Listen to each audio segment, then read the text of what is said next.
প্রিয় বন্ধুরা, আসুন একটু আড্ডা দিই। আসলে আড্ডা দেওয়ার মতো মন মানসিকতা নেই। মধ্যপ্রাচ্য আগুনে জ্বলছে মুসলিম দেশগুলো। বন্ধুরা, আপনাদের কাছে আমার একটি প্রশ্ন শুরুতেই বলে দেই। আমেরিকা কি কখনো কোনো দেশের সাথে এককভাবে যুদ্ধ করেছে? পৃথিবীর সুপার পাওয়ার কে তো আমেরিকা। সর্বশেষ ক্ষমতা ছিল ইংল্যান্ডের উপরে। সারা বিশ্ব শাসন করেছে প্রায়। বাংলাদেশ সহ এই অঞ্চলটা শাসন করেছে 190 বছর।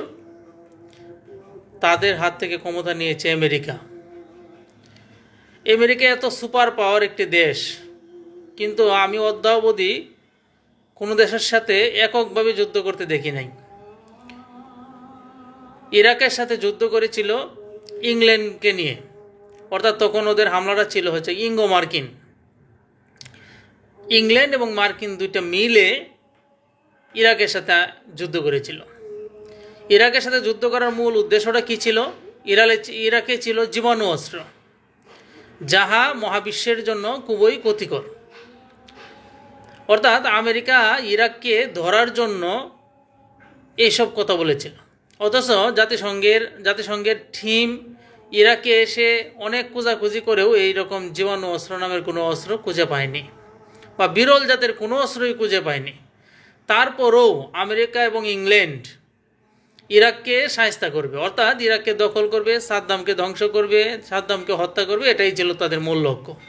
কারণ মুসলিম রাষ্ট্রগুলোর মধ্যে যে নেতা একটু মাথা ছাড়া দিয়ে উঁচু করে উঠতে চায় তাকেই ছাঁটাই করতে হবে। আপনারা শুনে থাকবেন, কিছুদিন আগেই আমেরিকার একজন মন্ত্রী বলেছেন যে কোনো মুসলিম দেশের কাছে পারমাণবিক অস্ত্র নিরাপদ নয়। অর্থাৎ কোনো মুসলিম দেশ পরমাণু অস্ত্রের মালিক হতে পারবে না। কেন রে ভাই? সারা বিশ্বের অনেকগুলো দেশেরই যদি পরমাণু অস্ত্র থাকতে পারে, নিরাপদ হয়, তাহলে মুসলিম দেশগুলো থাকলে কেন অনিরাপদ মনে করছেন?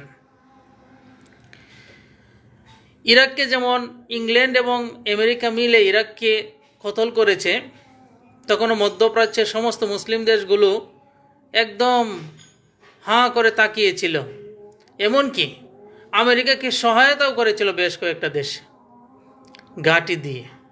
ঠিক তেমনিভাবে ইরানকেও যখন হামলা শুরু করলো, তখন ওই ইসরায়েলকে সাথে নিয়ে হামলা করলো।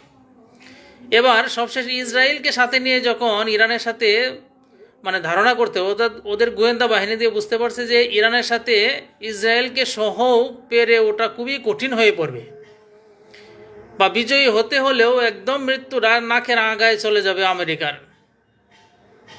এরকম মুহূর্তে আমেরিকা ফ্রান্স, জার্মান, ইংল্যান্ডকে ডাকলো, তাড়াতাড়ি তোমরা যুদ্ধজাহাজ নিয়ে সমুদ্রে নেমে পড়ো, যুদ্ধে অংশগ্রহণ করো। তো ফ্রান্স ইতিমধ্যেই তাদের পরমাণু অস্ত্র বহনকারী একটি রণতরী পাঠিয়েছে। জার্মানও পাঠানোর জন্য চেষ্টা করতেছে। স্পেন নিষেধ করে দিয়েছে, না, আমরা অংশগ্রহণ করব না এবং আমাদের দেশে কোনো ঘাঁটিও দিব না। যদিও শুরুতে ইংল্যান্ড রাজি ছিল না, তারপরে রাজি হয়েছে। কিন্তু এই পরে রাজি হওয়ার কারণে আমেরিকা ইংল্যান্ডকে খুব দোষারোপ করতেছে যে আমরা বিজয়ী হয়ে যাচ্ছি, বিষয়টা জানার পরে ইংল্যান্ড আমাদের সাথে যুক্ত হয়েছে, এটা আমরা মানব না। ইংল্যান্ড কেন শুরুতে আসলো না, ইংল্যান্ড কেন শুরুতে তাদের ঘাঁটি ব্যবহার করতে দিল না আমেরিকাকে, সেই জন্য ইংল্যান্ডের উপর তার মন খারাপ। অর্থাৎ আমার শুরুর প্রশ্নটা ছিল কি, আমেরিকা কোনো দেশের সাথে কি এককভাবে যুদ্ধে লেগেছে কি না, সেই বিষয়টা কারো জানা থাকলে জানাবেন। এত শক্তিধর দেশ কোনো একটি দেশের সাথে কেন এককভাবে লাগতে পারে না? যুদ্ধ হবে সমানে সমানে। ইরানে পরমাণু অস্ত্র বানিয়ে ফেলছে বা বানানোর কাছাকাছি চলে গেছে। এই একটা অজুহাত দিয়ে ইরানকে ধরার উদ্দেশ্যই হচ্ছে কি, ইরানে যদি কোনো ইউরেনিয়াম থাকে সেই ইউরেনিয়ামগুলো আমেরিকা নিয়ে যাওয়া। মধ্যপ্রাচ্যের বিশাল তেল ও ভাণ্ডার ইরানে আছে, এই ইরানের তেল ও ভাণ্ডারটা আমেরিকার কবজায় নিয়ে নেওয়া। অর্থাৎ মধ্যপ্রাচ্যের কোনো দেশ যদি একটু মাথাচাড়া দিয়ে উঠতে চায়, একটু শক্তিশালী হতে চায়, তাহলে তাকেই মাথাটা চাপ দিয়ে সমুদ্রে দাবিয়ে দেওয়া হবে। আর এই দাবিয়ে দেওয়ার কাজে মধ্যপ্রাচ্যের বেশ কয়েকটা রাষ্ট্র সহযোগিতাই করেছে। মধ্যপ্রাচ্যে আপনারা জানেন প্রায় 27টি ঘাঁটি আছে আমেরিকার বিভিন্ন দেশে। তো এই দেশে কেন ঘাঁটি আছে বলেন তো শুনি? আমেরিকা কেন ঘাঁটি করেছে, বা এই মধ্যপ্রাচ্যের দেশগুলো তাদের দেশে ঘাঁটি করতে কেনই বা দিয়েছে? মধ্যপ্রাচ্য চিন্তা করেছে যে আমাদের দেশে যদি আমেরিকার ঘাঁটি থাকে তাহলে অন্য কোনো দেশ আমাদের দিকে মাথা উঁচু করে তাকাতে পারবে না, আমাদের দিকে চোখ গরম করতে পারবে না, কারণ মধ্যপ্রাচ্যে যে আমেরিকার ঘাঁটি আছে। অর্থাৎ আমেরিকার সৈন্য যেখানে আছে অন্য কোনো দেশ সেই দেশে হামলা করবে, কারো বুকের পাটা নেই। আমেরিকা এটাই মধ্যপ্রাচ্যকে বুঝিয়েছে এবং তারা কোনো না কোনোভাবে বুঝেছে। হয়তোবা কেউ অল্প বুদ্ধিসম্পন্ন যারা মাথামুড়া তারা আমেরিকার এই বুদ্ধিটা নিয়েছে এবং তাদের দেশে ওই ঘাঁটি করতে দিয়েছে। আর কোনো কোনো দেশ হয়তোবা কিছু যদি মাথা চিকন কিছু থাকে, বুদ্ধিসম্পন্ন থাকে, ওরা বুঝতে পেরেছে যে আমেরিকা ঘাঁটি করা মানে কি তাদের শরীরে একটি বিস্ফোরা তৈরি করা। কিন্তু এর মধ্যে আমেরিকাকে নিষেধ করার মতো শক্তি সাহস নাই এই দেশের। তাই কেউ জেনে বুঝেই তাদের দেশে ঘাঁটি নিয়েছে, আর কেউ বুকার মতো নিয়েছে। আজকে সৌদি আরব আমেরিকার ঘাঁটি আছে। কেউ কেউ বলছেন ইরান কেন সৌদি আরবে হামলা করলো, নবীর দেশে কেন হামলা করলো? সৌদি আরব তো ইরান হামলা করে নাই, হামলা করেছে আমেরিকার ঘাঁটিতে, হামলা করেছে আমেরিকার তেল শোধনাগারে। ইরান যদি আমেরিকা হামলা করার সুযোগ থাকতো, তাদের কাছে ক্ষেপণাস্ত্র থাকতো, তাহলে ইরান থেকে আমেরিকাও হামলা করত। কারণ ইরান বলে দিয়েছে যে আমরা আত্মসমর্পণকারী জাতি নই, আমরা যুদ্ধে মরে যাব তাও আত্মসমর্পণ করব না, কারো কাছে মাথা নত করব না। ইরান হচ্ছে বীরের জাতি। ইরানকে অনেক সময়ই কনভিন্স করার চেষ্টা করেছে আমেরিকা, গোয়েন্দা বাহিনী দিয়ে অনেক সময় কনভিন্স করার চেষ্টা করেছে। কিছু গোয়েন্দা বাহিনীতে যুক্ত হয়ে গেছে, যে কারণে আয়াতুল্লাহ আলী খামেনির শহীদ হতে হয়েছে।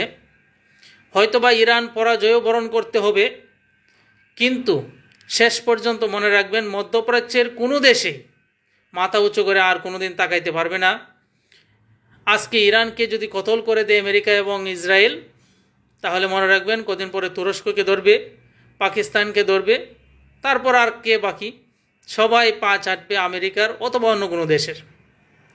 তবে আমার কথা হচ্ছে যে আমেরিকা এত শক্তিশালী দেশ, এত পাওয়ারফুল দেশ, এত ক্ষেপণাস্ত্রের দেশ, এত অস্ত্রের ঝঞ্ঝনানি, তাহলে আমরা জীবদ্দশায় একটু দেখে যাই যে ওরা একটু ওই যে আরেকটা দেশ আছে না, ওদের সাথে একটু লাগুক, ইউক্রেনকে রসদ দে। আমেরিকা ইউক্রেনকে রসদ দিয়ে রাশিয়ার সাথে যুদ্ধে লাগায় রাখছে। তো কেন, কী ভাই দরকার? ইউক্রেনটা তো একদম থামা করে ফেলছে পুরে রাশিয়া। তো আমেরিকার রসদ দেওয়া দরকার কি? ডাইরেক্ট লেগে পড়ুক না দেখি। দুই পরমাণু শক্তিধর দেশ, সর্বোচ্চ পরমাণু অস্ত্র আছে রাশিয়া এবং আমেরিকা। একটু লেগে যাক, দেখি কেমন লাগে, বেটায় লাগুক, আমরা সবাই দেখি। চশমা দিয়ে দেখবো, একদম চশমা দিয়ে অথবা টেলিস্কোপ দিয়ে দেখব। আপনারা দর্শক যদি ভালো লাগে আপনারাও যুদ্ধটা দেখবেন। আমরা আমেরিকাকে আহ্বান জানাই রাশিয়ার সাথে লাগুক, রাশিয়ারও কেমন পাওয়ার আছে আমেরিকার সাথে লাগুক।